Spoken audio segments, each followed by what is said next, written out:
I followed my dreams and opened an antique store to have adventures and spend time as a family. Sometimes you have to climb a mountain and open some new doors to find the treasures inside.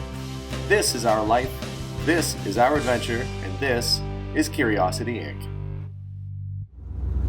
Headed out bright and early this morning, father-in-law Dave.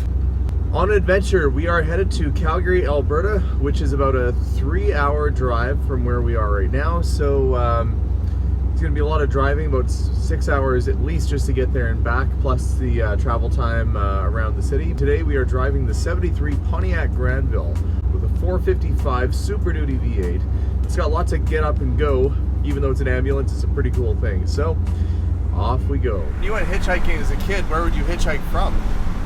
Edmonton to Stony Plain, or I went from Edmonton to Jasper a couple of times. And was anybody crazy, or were they pretty normal, or? Yeah, I had, well, it wasn't when I was hitchhiking. I picked up a hitchhiker, and he pulled a knife out of his pocket, wanted to go down to Red Deer, where we're headed. Yeah. I just sped up to about 80 and told him I'd put the car in the ditch if he didn't throw his knife out. That was by Ledoux. And what did he do? Threw the knife out, and I drove to Red Deer.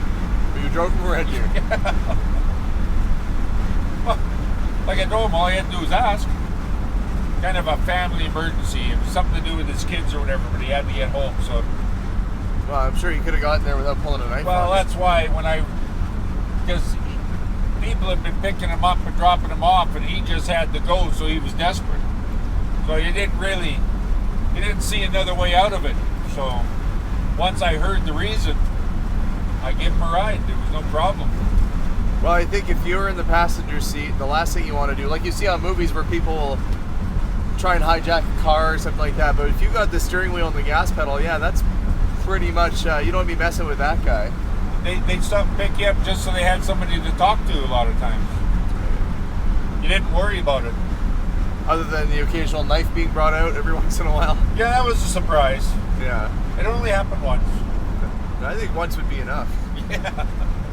We are actually just about in Red Deer, so we're going to stop and get some gas. Car is driving fantastic down the highway here. Had a few people kind of pull up next to us and take a picture out the window. That's what I love about driving this car. It's kind of fun for everybody. But we'll stop and get some gas. Because this is not the lightest car to be driving down the road, so it goes through the gas pretty good. So next stop, gas in Red Deer, and then on to Calgary.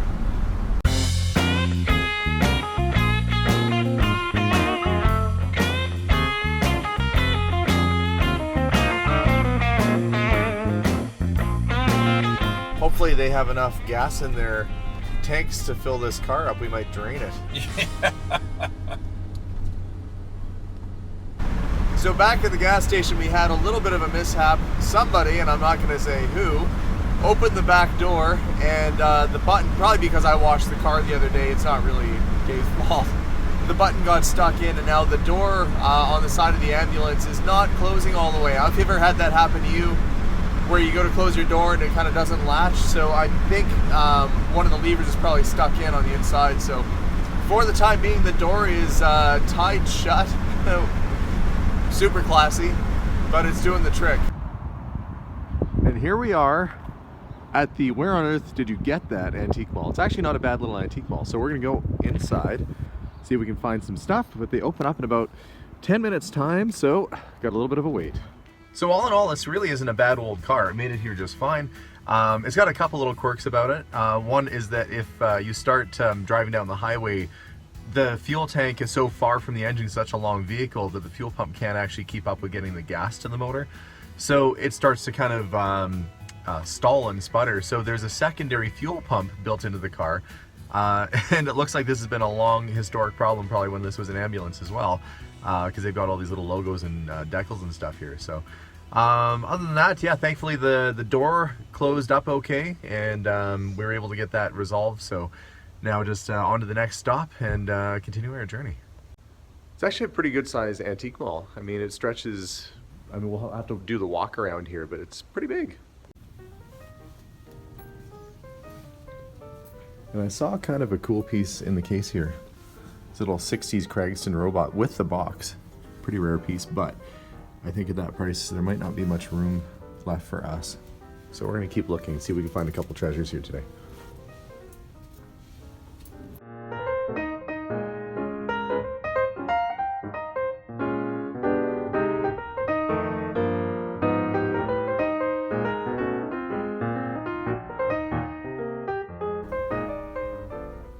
Here's kind of a neat little piece.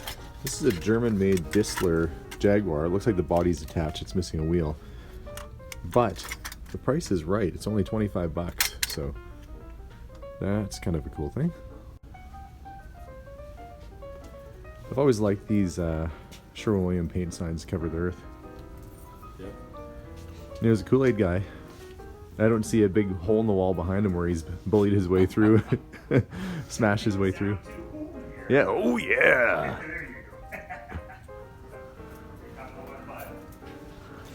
The best was Family Guy had the Kool-Aid guy run through their wall, and then they're like, "Hey, not okay."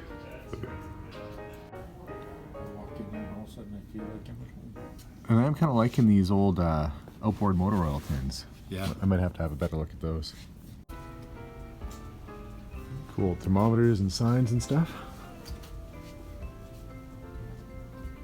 Yeah, this must be a little homemade Packard. Somebody made it with little carriage wheels. It's actually metal, surprisingly. $975. It must be a little pedal car. Kind of a cool little car, isn't it? Well, it's different, yeah. Yeah, it is different. Kid's a little creepy in there. And here's a neat little piece. This is a little ride-on horse, pedal horse. Pretty unusual. The 1970s brought us a lot of things, including grandfather clocks that were also stereo cabinets. Hideous yet cool. And I was able to find a few good treasures inside of the antique mall. I have them loaded up in the back of the car, and once I get back to the shop, I'll unload everything and show you guys what we got. But I've got to keep on moving and go pick up the sign that I came here to get in the first place. So off to the guy's place to get the sign, and we'll see what other adventures we can find along the way. And this is pretty much the whole reason why I came down here in the first place, was to get this sign. It's an old White Rose sign with the Anarcho Slate Boy. Pretty cool piece, very rare. And yeah, it's hopefully going to help offset the cost of driving down to Calgary. So load it up and go see if I can find some more stuff. But I don't get very far and I spot this really strange looking tree. And driving down the road, there appears to be a really weird tree full of stuffed animals. So why not? I'm going to stop and check it out. It's a little unusual. I'm sure there's a story behind it, but let's have a look. So here we are, right by a fairly major road, and there's a tree full of stuffed animals. And I'm sure if these were all clean and not dirty looking, this wouldn't be as creepy, but it looks like a bunch of dead stuffed animals. It's different for sure. I'm gonna get out of here before I wind up in that tree.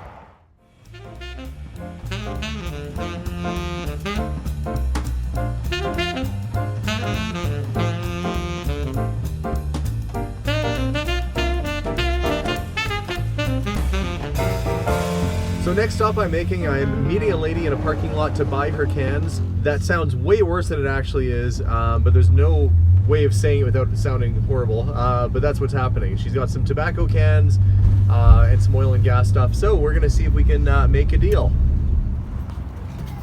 And here's the cans that I picked up. So a bunch of old tobacco cans, tobacco cases, little White Rose oil tin. These are the ladies' cans that I bought, so if my wife is watching, this is what I paid for. And I'm gonna put that back in the vehicle and close up the door. All in all, I ended up with some really cool things from Calgary, and I'm very happy with my purchases. We're gonna start heading back because we want to be home for supper and the sun's gonna start going down. So time to pack all this cool gear up in the car and head down the highway.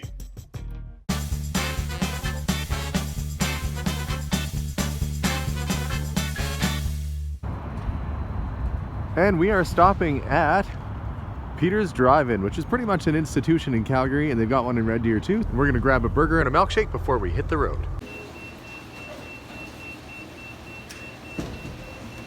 I used to go to Pete's Drive-In as a kid with my family in Calgary. This place opened up maybe 2 years ago or so. It's time to dig in. Got a thick chocolate milkshake that the straw stands up in, and looking forward to it. Yeah, work. Hey, look, it's hay. Yuck, yuck, yuck. See you around.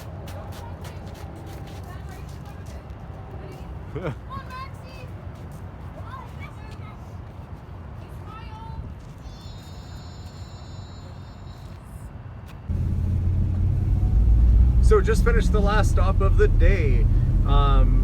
We ended up picking up a bunch of stuff, which I will show you guys once I get back home. It was a fun adventure, a lot of driving on the highway. It's we left at 6:30 this morning. It's 5:30 now, and I still have about an hour of driving left. But that's what you got to do sometimes to go get the good stuff. So, okay, I am back at the shop, and boy, that was a lot of driving and a big trip, and big thanks to my father-in-law Dave for coming out with me. But I have a lot of work to do tonight because I still have to put everything away, which is kind of the least fun part about the job. I don't actually mind doing the setup and all that, but it's a lot of work putting the stuff away. But let me show you what I got, and I'll tell you why I bought it. So I guess what I'll do is I'll start on the top row here. So a couple cool items. This is the little Jaguar that I saw at the antique mall. Did pick that guy up. I'll see if I have a rubber tire for it. Really nice vintage West German made tin toy. Very good quality, and it's of a Jaguar. The Bose Seal Fast brake fluid, which is really cool because it's got sort of the collegiate pinup girl there. Not sure what she has to do with brakes, but hey, why not put a pretty girl on a hydraulic brake fluid bottle? Maybe they'll sell better. The Everready flashlights and battery display. This is kind of a neat piece. I do have some vintage flashlights kicking around, like right over here. So you can put items like that on display. If I just fill it up with about 4 of those, and you can put some batteries down below to look really good. Moving right along. This, of course, this is an old Thomas Edison cylinder gramophone with a nice big horn on it. This one's fairly ornate with the floral painted pattern on the inside. Working condition as well. Picked that guy up today, and this might surprise you guys. I've actually never had one of those before. So I've had lots of gramophones, never had the big one with the big horn, so that's a cool piece. Next to it, we've got a vintage car or potentially large motorcycle headlight, brass. It's not labeled with a automotive or motorcycle manufacturer, but it could be adapted to work on a early 1900s or teens bike or on a car as well. So nice piece. This, which I won't open up right now, it's a Featherlight sewing machine. They always sell really well. It's just a tiny little miniature Singer sewing machine. Cool item. Here we've got this massive train. This is folk art. So somebody built this out of metal. So probably some old retired guy had some time on his hands, and he put this train together. And this one's kind of neat. It's Canadian National Railways, so he decided to build himself a CNR train. And he did just a really cool job. I mean, this is all hand assembled, handmade. You know, it's a lot of artistry and craftsmanship went into that, and folk art's cool. And look, original dust came with it too. One of the other items I got was this guy here. The family had this framed and then I guess decided not to keep it, but it's one of their relatives' war medal sets. So it's all of his medals from World War II, including his name and ranks and where he served. So a nice piece. It would have been nice for that to have kept in the family, but apparently they didn't want it, so we'll find a good home with it with the military collector. Moving down below, we've got the Lowe Brothers paint sign. What I liked about this was the Neptunite varnishes and Neptolac enamels. Like Neptune was the big thing. So it's got kind of a spacey paint theme. It's pretty cool, and it's porcelain, and it is double-sided, and overall in really good shape. And I am always a sucker for space toys. So I found this 1950s space rocket, and it's in the original box, which is nice, and we put a battery in it, and the thing even works, which is a big bonus. But it's cool, it's massive, it's tin plate, and it works, and it's made in Japan. Really, really neat piece. And not only that, the guy that I got that from, he had another robot as well. And of course, original vintage 1950s space robots are pretty cool and very collectible. And this is the other guy I got from him here. So this is a 1950s Japanese battery-operated robot. He does have corrosion inside the battery tray, so I doubt whether he's going to work if I put a battery in. But really cool thing, and overall really nice shape considering the age of this toy. So a couple really cool space toys too. And I love candlestick phones. This one's really neat because it's copper. It should shine up really nicely. It's got some good patina to it right now, but I have not seen too many copper candlestick phones. And this little, the threads on the top there could have been for a sign. Maybe this was in a hotel, who knows. This is a Northern Electric phone. Really interesting piece, and does have the Bakelite earpiece as well. So nice addition to the collection. And we do sell motorcycles at the shop as well. This was pretty neat. This is a sign that would have been used to show people where to go for the hill climb that was happening. As you can see, this one was in Manitoba. It was the Manitoba Motorcycle Club hill climb in Miami, which is actually Miami, Manitoba, and not Miami, Florida. It's funny, I lived in Manitoba for a while, and there was a radio station that did a promotion, and they sent everybody on a trip to Miami, and it was just in the middle of nowhere in Manitoba. They were so disappointed. Hilarious joke gone wrong, but this was a hill climb that happened in Miami, and I understand why they did it there. It's actually one of the only hilly sort of valleys and areas in that area, and it's dated too, September 6, 1937, so that would have been a pretty early motorcycle piece. Very cool find. And remember how I was going to ask a lady to show me her cans in the parking lot? Well, she did, and I bought them. All kinds of cool stuff, so let me show you what's inside. And I'm going to make a little stack of these guys. So we've got Old Virginia, McDonald's Export. We've got Turret, Fine Cut Cigarette Tobacco. Ogden. There's another guy there, British Consols. We'll get all the round ones out first. And Old Players, and that one's kind of nice because it's got the sailor on it. We've got some other tobacco tins here, so Turret. Players, 3-3 State Express, and they kind of go on and on. So Guinea Gold, there's an Old Wills box. So a nice selection of vintage tins. So that was kind of a nice little bonus to get, and will certainly add to my selection of cigarette and tobacco tins that I carry at the store. And yes, these guys are pretty collectible for guys that are in tobacco stuff. The other can that she had as well was this. It is a White Rose can. It's a White Rose Tune can, which is pretty neat. Canadian Oil Company. And this was right at the time they got bought out by Shell, so you can see a division of Shell Canada. And eventually Shell just kind of took over and got rid of all the names of all these other stations. But overall condition's not too bad, still has a handle on it. Neat thing. And I also managed to find this brass, most likely made by Metalcraft, airplane ashtray. So it's an airplane tray with a marble base, based off of a DC-3 design. Really, really interesting looking plane. It is missing propellers, but I think I do have propellers around the shop here somewhere. If you recall, I did pick one of these guys up a little while ago. That's the nickel version, which is a little bit more desirable. But this should shine up nice, and it's also a really cool piece. So very happy to get that. And here's another one you don't see every day. It is a children's pedal horse. So you would sit on the back like a little jockey and you would just pedal away. So it's got a little control up here for steering it, so you can actually steer with the reins. And kid would have a lot of fun on that. Really good condition, still works. I mean, this is still a working piece. And yeah, if I was a kid, I'd be pretty happy with something like that. As an adult, I think it's a nice display piece too. Also got this vintage coin-operated Toledo scale.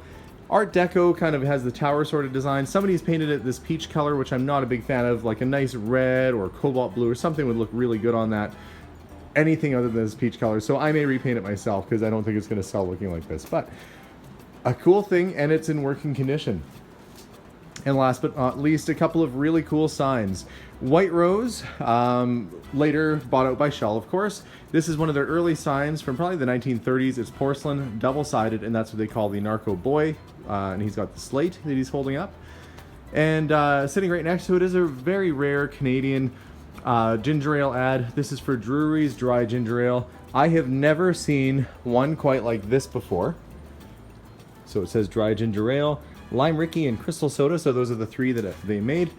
There's the Mountie image drinking his soda, and what a great image that is. So these would have been out in the 1930s, around 1936 or so, just before the war. And what a fantastic piece of Canadiana. And this piece, I believe, is selling tomorrow. A fellow is coming in, so it won't even be in the store one whole day. That's how fast the good stuff sells. So as you can see, I've got a mountain of stuff to put away. I'm not going to do it tonight. It's going to be too late, and I wouldn't mind seeing my kids a little bit before they go to bed. But this will certainly be a big job for tomorrow. But I really appreciate you guys tuning in and watching these little episodes. You get an idea about the sort of things that we buy for the shop, and the sort of things that are selling right now. So hopefully you find this interesting. We love going out and doing these adventures, so if you like watching, don't forget to hit that subscribe button.